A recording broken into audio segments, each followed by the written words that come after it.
This episode is sponsored by Arculus and Bullish. Stay tuned for more information on both of them later in this episode.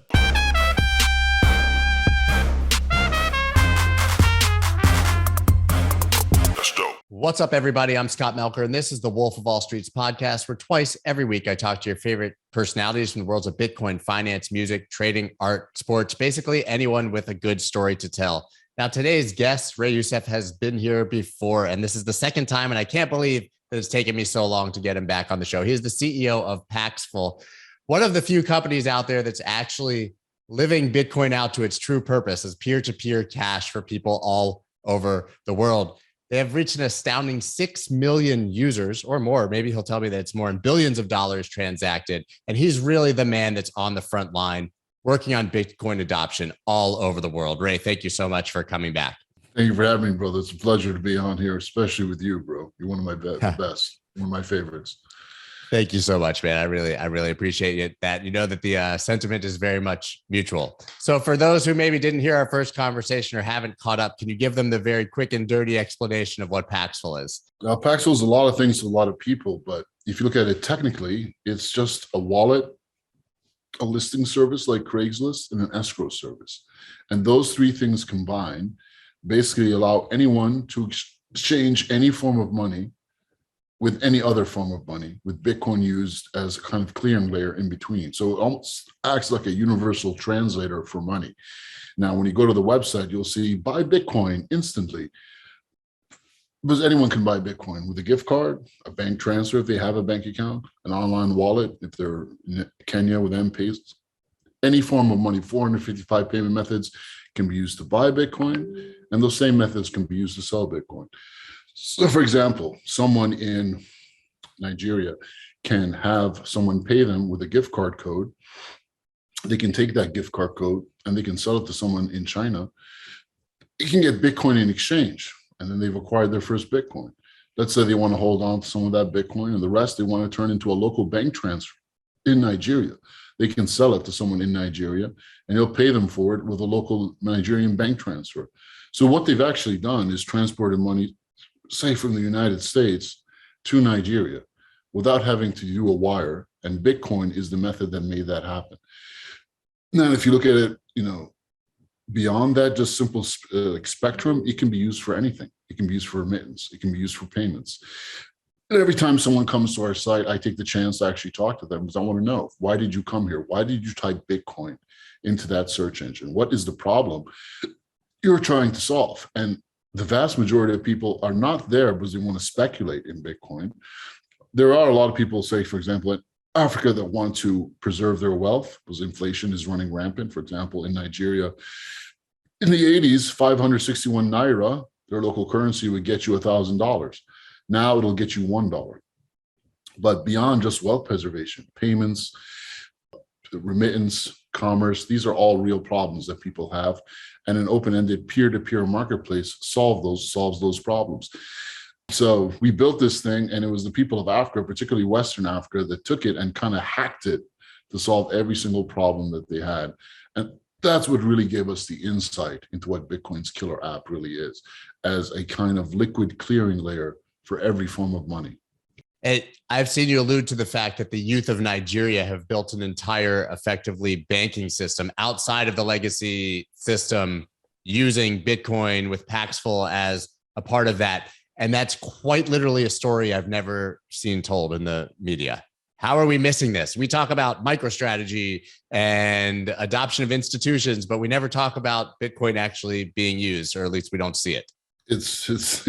It's crazy to me that everyone is not just jumping all over this. I have been repeating this message for the past 6 years, and you're one of the few people that's like, hey, look what these guys are doing. They have literally been doing this for years and yelling, and now finally people are starting to take notice slowly. But let's zoom into the situation here, right? So what's going on in Nigeria? Everyone wants to know. The guys at Square and Cash App are like, what's going on over there? Jack Dorsey's in this now. He sees the potential.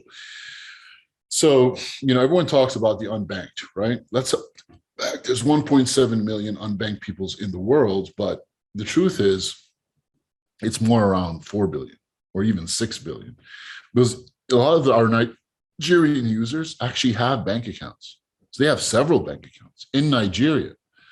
But if they ever want to do a cross-border payment, even to a country in Africa, it's literally a nightmare. There's 2,000 payment networks in Africa. Only like 2-3% of them actually talk to each other. So they can't even move money pan-African, let alone sending money out of the country, especially into Europe and America and the golden circle of Western finance. So in that sense, even if they have 10 bank accounts in Nigeria, they're still unbanked outside of there.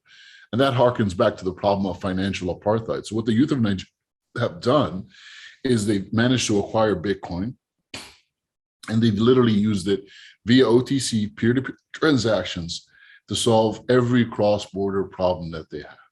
Payments, remittance, e-commerce, especially remittance. What they've done with remittance is absolutely astounding. Consider that in January 2020, remittances in Nigeria were around like 2.5 billion. By September of that same year, it fell to 55 million. It's a 98% decrease. And that's what made the government of Nigeria say, hey, what's going on here? All this money was coming in, all these US dollars are coming in, and now it stopped. Was it just COVID? No, it wasn't just COVID. It was all the Nigerian youth figuring out, hey, instead of sending money with Western Union or whatever, send it over here in Bitcoin, and we can turn it into Naira at a profit. And that's what they did. And they did it with such acumen and such ferocity that they completely terraformed the financial system over there. Everyone should look at the example of Nigeria. It is the leading country in the world for cryptocurrency adoption. And honestly, people are talking about 30 million Nigerians, or 30% of Nigerians using crypto. That number is wrong. Nigeria is over 200 million people. It's not 30% of the people that are using Bitcoin. I would say it's around 1%. It's just the nature and the quality and the business acumen and the hunger of that 1% is astounding. And they drive so much business. They have literally gotten Bitcoin into every other Western African country. And they are pushing Bitcoin, the entire narrative, throughout all of Africa. And what does that mean for the actual governments, right? You said all of a sudden, obviously, these governments want US dollars, frankly, coming in, right? And now they've seen that stop. They've sort of seen that floodgate closed. The youth are doing this outside of the system. Wouldn't the governments themselves want a piece of this in some way, shape, or form? Yeah, absolutely they do. In fact, we went over there and we met with the government. We met with the vice president's people. We met with the SEC of Nigeria. We met with the youth of Ministry and Education. We had a very open-ended conversation with them. Yes, they do want to control things. Yes, they do want to tax things, but the honest truth is they're still trying to understand exactly what's happening. When you consider that lawmakers in the United States are like 3 years behind the curve, lawmakers everyone else are another 3 years behind the curve. And things in Nigeria are moving faster than anywhere else in the world. So they're still trying to grasp the situation. What I found, and this is honestly the biggest open secret in the world, the reason why some people are poor and some people are rich is because we're living in a state of financial apartheid, right? And that system exists because the Western banking system can tell countries, hey, your money is not as good as our money. You can only bring a limited amount of your money into our markets, else we're going to destroy the value of your exchange rate. And that's why all these countries, whether it's Nigeria, Malaysia, whatever, will try to hold on to hard money, meaning dollars and euros, as much as possible, because it props up the value of their exchange rate, right? And if they don't, they take a massive hit, and then you get inflation. And that's why they don't want money leaving. The question is their money really leaving the country? It's not, because what happens is when Bitcoin comes in, it actually creates more churn of local money in the economy, which is amazing. Now, when it comes to remittance, that's another story, because yes, Western Union is putting in billions of dollars into economies, but how much of those billions of dollars in USD or euros is the actual government really getting? Almost none. They tax a very small portion of it. Most of it is just maintained locally with floats between Western Union and MoneyGram or what have you. So we've been having dialogues with them, and we're trying to make them see the light here, that if you jump on this bandwagon, if you get on this train, you will not only make your people richer, but you will also get richer, and you will have actually more control. It's a winning argument for everyone. Naturally, these things take time.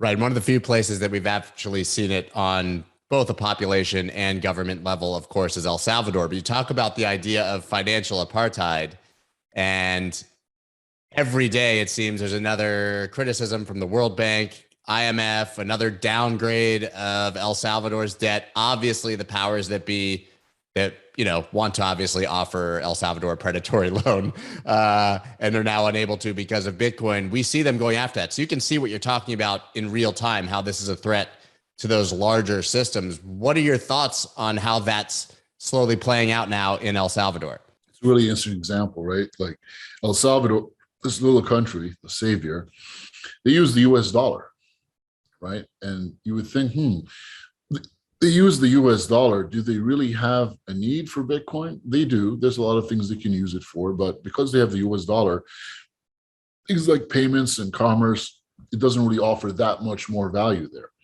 But because the US dollar, it's easier for them to do it because their currency can't be attacked, right? That's the thing that everyone misses. The reason these central bankers have so much power is that they are literally holding a gun to the head of every nation in the world that has its own currency. If you mess with us, if you try to print up your own money and put your youth to work building roads, wells, and schools, building up your country, you can't do that. You have to borrow our money at interest. That is the kernel of everything. That is the biggest problem in the world, which is the reason you've come to a country like Egypt or Jordan or any of these countries that use their own currency, and you make this same argument. They're like, oh, hold on a second. We don't want, our currency to be destroyed. We don't want the Marines to land. It's a whole different argument, right? Because it introduces something very sensitive into the picture. They know that gun is at their head. So the IMF can put pressure on El Salvador in different ways, right? They can't destroy the value of their currency because their currency is the US dollar. So instead, they'll lower their junk rating. They'll put out all kinds of FUD. They'll use any of the other tricks from their classic playbook of 5 lies and deception that they use to crush everyone.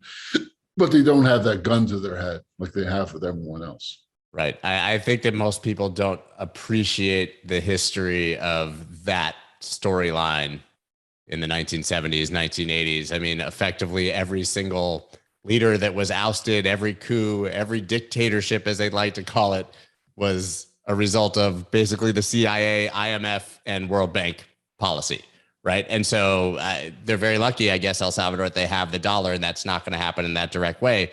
But it has to give you pause that there's a lot of people out there that really don't want this experiment to work. Exactly. Absolutely. And they're going to make sure to put all kinds of pressure on El Salvador because, the next country that goes, if this country has its own currency, that's when the battle is really lit.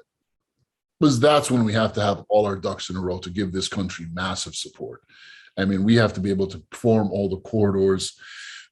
We have to be ready to put massive education in place, right? This is not, at that point, we're not just playing checkers or even chess. We're playing the great game, right? This is Game of Thrones on a global level. We're fighting first year. We're not messing around. So we got to be ready for this. We need time, bro. IMF comes with the ice dragon, just blazing down the wall. Right. And so basically the next country that does this, if they're not using the United States dollar, is going to have to effectively be ready to be completely self-sufficient when they make that move. Yeah. Everything has to be placed. It can't be another sloppy Chivo wallet launch. It has to be like a military operation with massive educational campaigns in place. We're a beautifully working like ecosystem of applications, corridors ready, businesses signed on. It has to be done with absolute precision. And we are not there yet. We are absolutely not there yet. So we have to think about it like that. We're not playing it's not a trivial game anymore. We're literally going up against, the Prince of Darkness here. You better have your shit together. Yeah. You were one of the first people whose feet landed in El Salvador when this news broke, right? So, I mean, you've seen this process from day one. What was that like, right? I mean, I was at the Bitcoin convention when Jack came up and he announced it, but actually being there in El Salvador to watch that happen had to be a totally different experience. It was great. I met the first day I went there and I met people in the government and I was surprised how young they were. Great energy.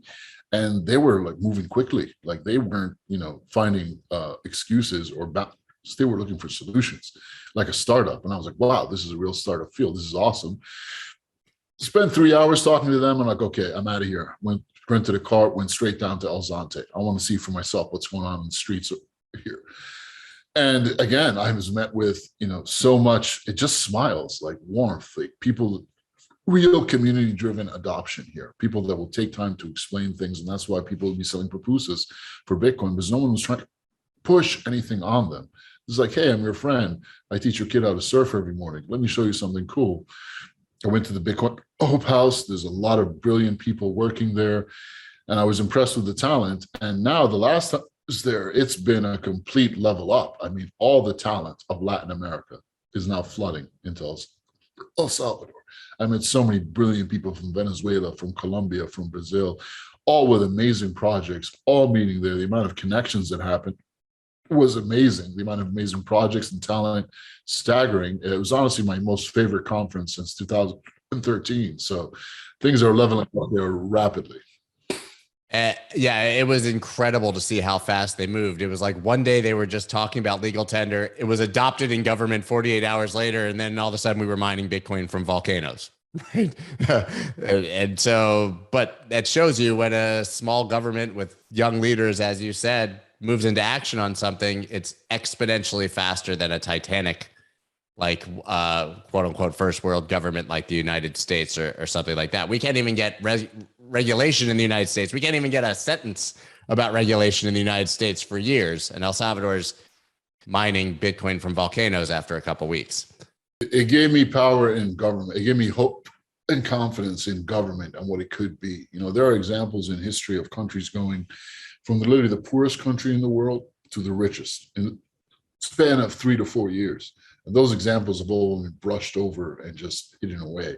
But it's possible if you get a team, startup mentality that actually wants to make real change. The right playbook is out there. That's why I keep the same thing over and over again. The default state of humanity is abundance, wealth, and prosperity. And we're so close to that right now. All the tools are falling in place.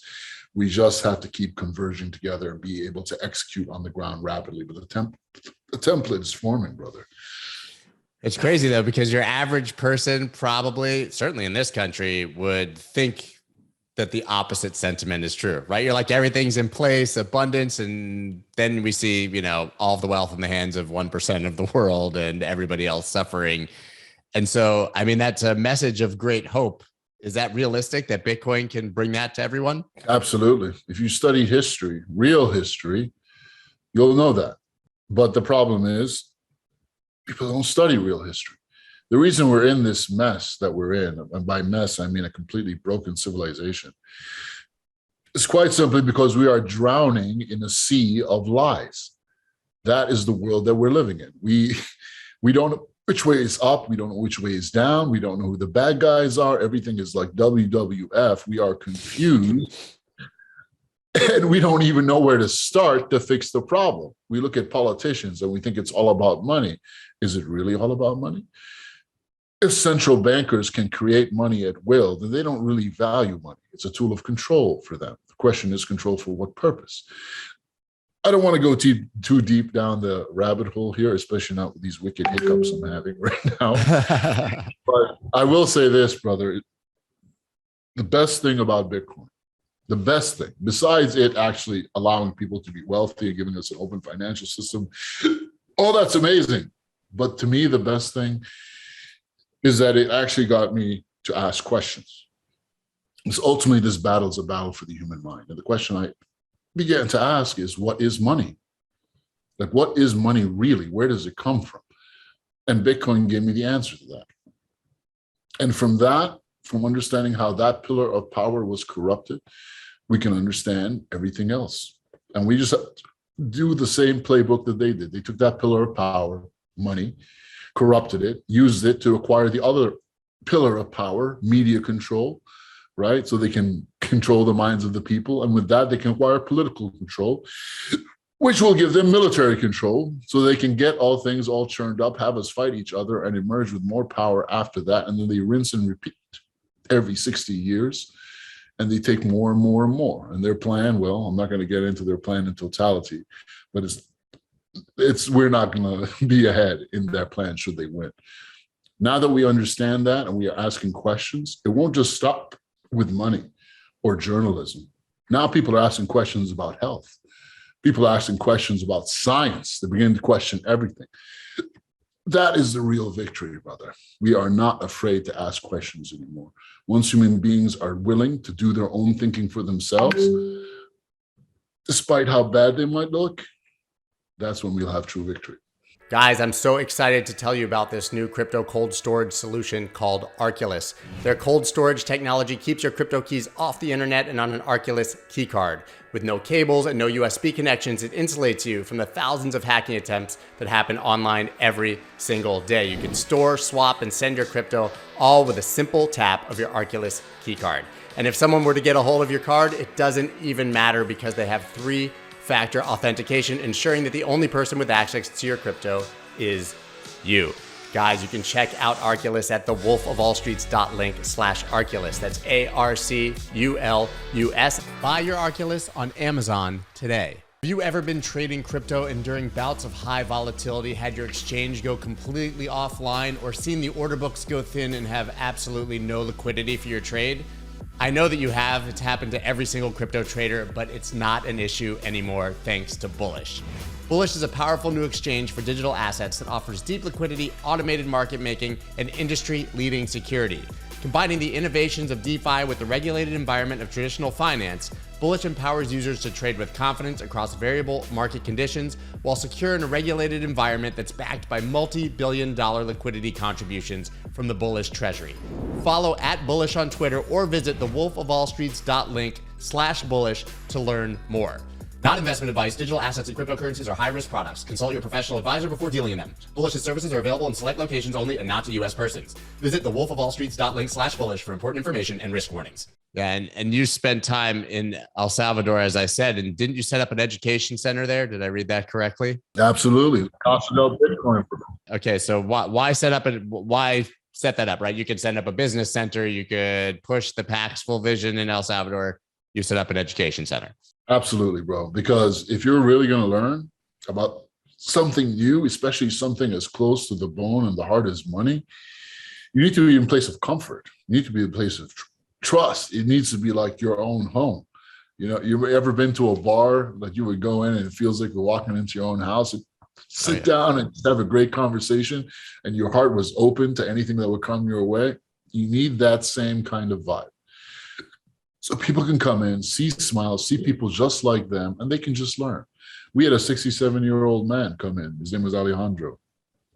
Came in, 67 years old, sat down, and he was asking questions, asking more questions than anyone else. And at the end, he said, I got it.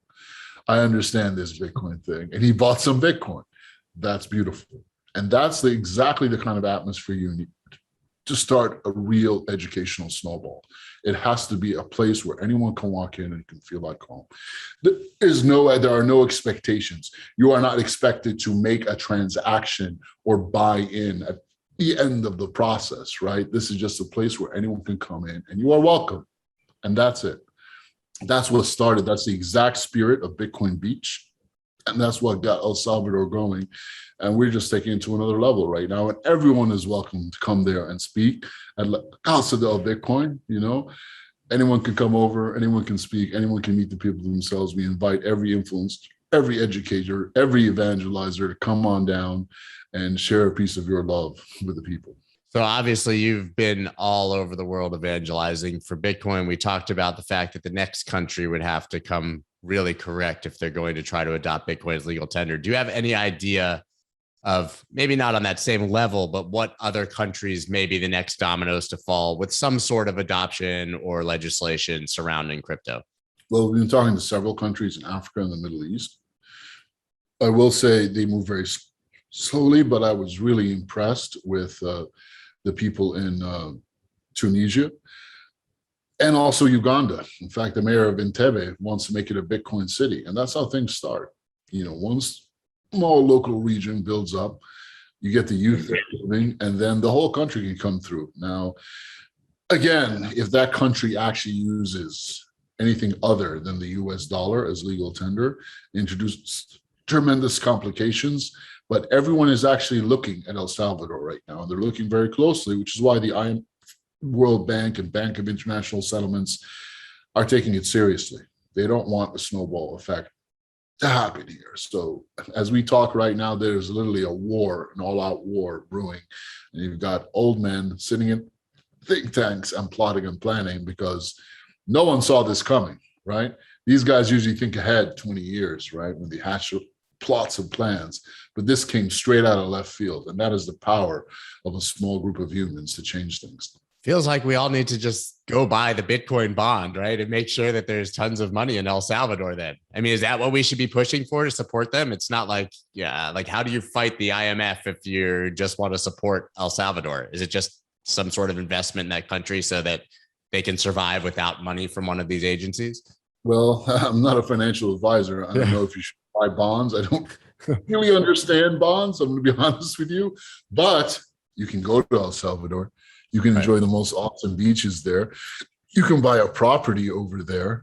And that is enough, believe me. If you just go there, experience this place. Is one of the best places in the world. I've never felt more at peace there. My favorite hotel, I think, in the world is there. It's right in El Zante. Start with that and let it go from there. So just support them by basically investing in their economy in any way, shape, or form you can, and showing support there. And you have like one of my favorite sayings ever that you said, I believe. I'm trying to think the quote. Bitcoin is for the millions, not for the millionaires. Is that correct? Bitcoin is for the millions, not for the millionaires. But the narrative, at least here, is all about the millionaires, right? It's Bill Miller and Druckenmiller and Paul Tudor Jones and Michael Saylor and everybody who's adopting it and what institution will be next. Does that help or hurt the actual cause at the end of the day, right? Weren't we supposed to short the bankers and long Bitcoin? Well, as far as the price of Bitcoin, it helps, but spiritually, spiritually, it does hurt us. It creates a lot of noise that keeps us away from what's really important. And that's the global South and each person and real use cases. Very few people are focusing on that. Very few are willing to actually go and hit boots on the ground in these places. This narrative that we've been putting out there for the past 7 years, it's just now starting to catch on. But Paxful is 450 people. We're not that big. Binance is 10 times bigger than us. All these companies are so much bigger. So we have a lot of work to do. So, the billionaires, they're cool, but I mean, guys like Elon Musk and these guys have an extremely adverse effect on the entire industry. The whole crypto thing is a complete and total disaster. The whole big blockchain, not Bitcoin, again, that was a canard to distract us. And now we've got, a myriad of shit and NFT, shitcoins with JPEGs and the metaverse. And now you can throw around your shitcoins with JPEGs in the it is distracting people from the biggest opportunity in the world. And the people that follow the money are always the people, the ones that get hurt, especially on retail. When any of these blow-ups and bubbles happen, I always roll my eyes. It was like, I know at the end of this, there's going to be a huge, casualty rate of people that don't ever want to deal with crypto again. And they don't understand that Bitcoin is not crypto. Bitcoin is Bitcoin. So, yeah. Such important sentiment. Fidelity just had that amazing report that, was called Bitcoin First. And they basically talked about what you just said, but I've been saying this forever. Listen, I have no problem. Everyone knows that I love the technology side of it. I love investing in these other coins, but I don't like that Bitcoin is even in the same basket. It should literally be Bitcoin and everything else, and they should never be conflated or confused, right? And so it's like loving gold and also loving stocks. There should not be a conflict there, right? It should just be, you should know that it's a completely different kind of investment. And I agree with you. It definitely minimizes everything to these very simple narratives that are likely incorrect when you're actually on the ground, right? Now we just say Bitcoin, digital gold. That's the only thing that people talk about it for, and forget that the white paper said peer-to-peer cash, right? And you're saying it's peer-to-peer cash everywhere you go. Bitcoin is really a manifestation of human defiance and love of freedom. That's what Bitcoin is. Everything else is technology. It can be useful speculative asset. Cool. I'm not saying people shouldn't play those games. Good luck to them. But We literally have an opportunity bigger than the internet, bigger than the Gutenberg, printing press, bigger than anything. We have to, the most of it, we need the best minds on it, and we need to mobilize right now. El Salvador must be a success because there's a lot bigger fish coming after El Salvador, and we really have to be ready. Think about it like this. If Jesus were to come back and touch down right now in Syria, what do you think is going to happen? He's going to get murked, man. He needs people there to support him. Are we going to be there? Are we going to be ready for that, brother? Right. So Bitcoin Jesus. Although I guess that name was ascribed to somebody incorrectly a long time ago. So maybe not the best term. But so do you think that this movement, this is one of those situations where it's inevitable? It's just a matter of how fast it happens and how much adoption, or do you think that it's still so nascent that it could theoretically be stopped? Look, we have to have a lot of respect for the bad guys out there and how they think and how they work. We really should respect them because they've been in the game for a long time and they think at least 20 years in advance. Their tactic and their playbook is very advanced. It's stopped almost every movement that's happened in the past 400 years. However, I gotta say, this bunch of Bitcoin maxis that we have, these guys, savages, man. They cannot be stopped. We have a troll meme army of epic proportions here. I think they did not expect, where the hell did these guys come from? They are ruthless. I mean, you've got guys like Saifuddin, like Francis Palud, like these guys are savage, man. And they literally cannot be co-opted. You can't get one thing on them. They were not expecting that. There's a lot toxic maxis out there. I've encountered them, and I don't like how these guys talk to people. Some of them are condescending. Some of them treat women poorly. But besides the bad apples, literally the greatest asset we have besides Bitcoin itself is this Phalnox unit of stalwart warriors, these Bitcoin maximalists, optimalists, that are not taking any shit from anyone, and they are not letting even a single thing slide. And that is really amazing. I have never seen a community so vigorous, so strong, and so just impenetrable as this. I've never seen it in my entire life. It's an amazing asset. We should be very thankful for it. It's amazing to hear you say that, because anyone who didn't listen to the first podcast probably, or doesn't know your history, doesn't know that you basically voluntarily just landed in Egypt during the Arab Spring and hit the front lines because it was the right thing to do. So for you to say that Bitcoin maximalists are the most stalwart people that you've seen when you participated in the Arab Spring is quite the statement. Absolutely. I've met some of the strongest people I've ever met in my life here. And these aren't, big buff, warrior looking types, but it's not about that. These guys defend boundaries. That is what the warrior energy is about. And they defend it without giving up a single inch. It's absolutely beautiful. And it's an absolute requirement for victory. So we have that. We're good. Yeah. So we talk about El Salvador, South American nations, African nations, but perhaps the biggest news of late has been Russia. A couple of weeks ago the central bankers said, we're going to ban crypto. And then, of course, went 180 degrees. And now we're saying that they're going to recognize Bitcoin and crypto as currencies. What does adoption, we won't even call it adoption, what does regulation or at least acceptance in a country like Russia mean in this sort of larger geopolitical game theory that's happening? So I don't really know much about the politics there, but I will tell you this, the perspective I have on Russia, you're not going to get anywhere else, brother. So if you look at Russia and what it actually is right now, I would say that Russia is Rome. The last bastion of Byzantium Rome, the Orthodox Church, is strongest in Russia. It is prophesied that Rome will win this end times battle that we have. So I always knew in my heart that Russia would come to accept and champion crypto, and it's finally happened. We do have people in Russia that we talk to, and the Russians are moving. They see where things are going. I think Russia and the entire CIS, all those ex-Soviet nations, will start to adopt crypto for remittance, and you're going to see it become a global clearing layer that will replace SWIFT. This will happen in Russia first, because they know what's coming. This proxy war with Ukraine will not end there. There are forces in the world that are pushing the United States, Russia, and China to mutually destroy each other. And everyone knows this. And the Russians are not going to back down. They have a very strong government. They have a true Christian leader right now in Vladimir Putin. And they actually are like trying to serve their people. They really are. So I think Russia, if you're really looking to grow things in crypto, go to Russia, start building for the CIS nations, real use cases, remittances. I think Bitcoin could replace SWIFT in Russia and Africa first. It's already doing it in Africa right now. It's happening in Africa. Yeah. But so I mean, that begs the bigger question. Obviously, how does the United States react to Russian adoption? I know it's just conjecture. Nobody knows the answer to that. It's just, we know that the United States is kind of just wavering here and doing the usual, we'll kick the can down the road and maybe we'll regulate something in a couple of years, and being slow and difficult. We got to imagine that Russia making this move is going to light a fire here.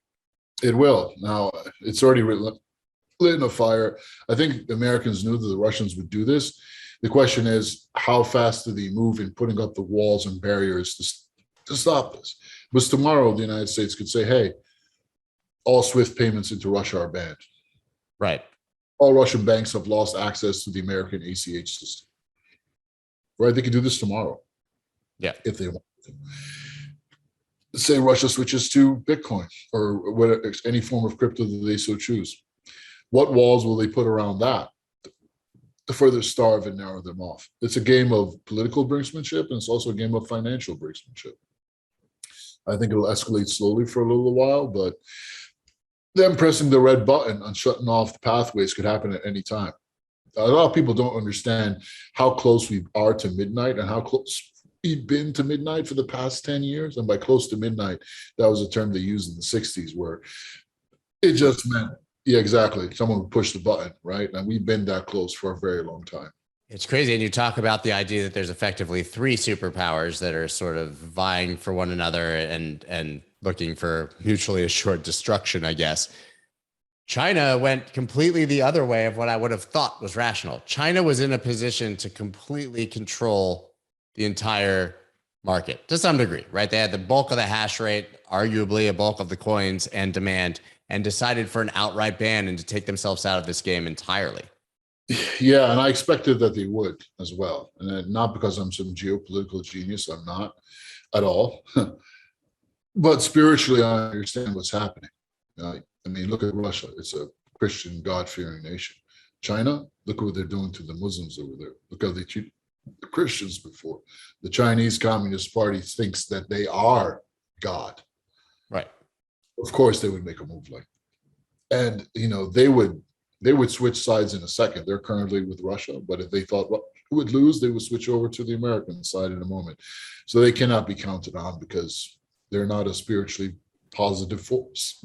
So what can your average person do at this point in 2022, ignoring all of the geopolitical issues and all of this, to help further adoption? And I'm not talking, okay, so we know what's happening in these countries where you've been on the ground. I'm an American guy. I have the luxury of a great banking system. We'll call it great, I guess. And I could theoretically live without crypto the rest of my life and I would be fine. But how can those people contribute to moving this movement forward all over the world, not just in El Salvador, as I said before? Well, I don't like to plug my own stuff, but I will Please say do. that, yeah, so it's an actual problem that people have, and it's good to talk about this. So people, whether they're in India, Africa, South America, wherever, they want to access American markets. Maybe even just buying goods, whether it's a Nigerian trying to buy a car in Detroit or someone in Kenya trying to buy a sofa in Connecticut and have it sent over, whatever it might be. They have a lot of trouble making those payments, right? They can't send money abroad easily, for example, because the central banks there want to keep the foreign money for themselves. So what do? They will go on to Paxful and they will see if they can sell Bitcoin to someone in the United States that will pay the invoice for them. And they'll upload the invoice for you and say, hey, just pay this invoice for me. I'm just trying to buy this stuff.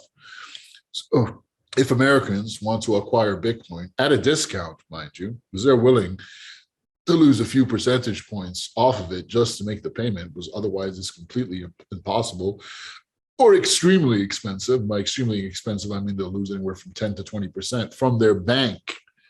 Crazy. Mind you, if they can use it. So if you want to buy Bitcoin at a discount, put up an offer on Paxful to buy Bitcoin for a bank transfer and be willing to make a third-party payment for someone. You'll have to KYC, but they'll happily upload an invoice for you. And you will be helping African and global South businesses access, run their business, and you'll get Bitcoin at a huge discount as well, which is not bad. No, that's never a bad thing and never really possible. So listen, I know before we go, I want to talk about your op-ed in Bitcoin Magazine. I think that we covered most of it, talking about Africa, obviously, but I would say that I said before that we really haven't been hearing this story, but that story that you told did really go sort of wildly viral and at least started piquing people's interest again. But is there anything that we didn't cover that was in that op-ed? There's a lot, actually. I mean, namely the talent. The talent in Africa is absolutely staggering. I can't tell you. Every time I go to Nigeria, Kenya, South Africa, Tunisia, wherever it might be, Egypt now, things are blowing up there. There's just the amount of brilliant young people that you will meet that are super enthusiastic, super energized and ambitious is absolutely insane. I wanted to literally hire all these people. But honestly, I couldn't, but so many of them want to do their own thing. That's how driven they are. The amount of energy there is insane. Like, for example, one of my friends, his name is Kola Aina. He runs venture fund in Nigeria. He's between Nigeria and Oxford.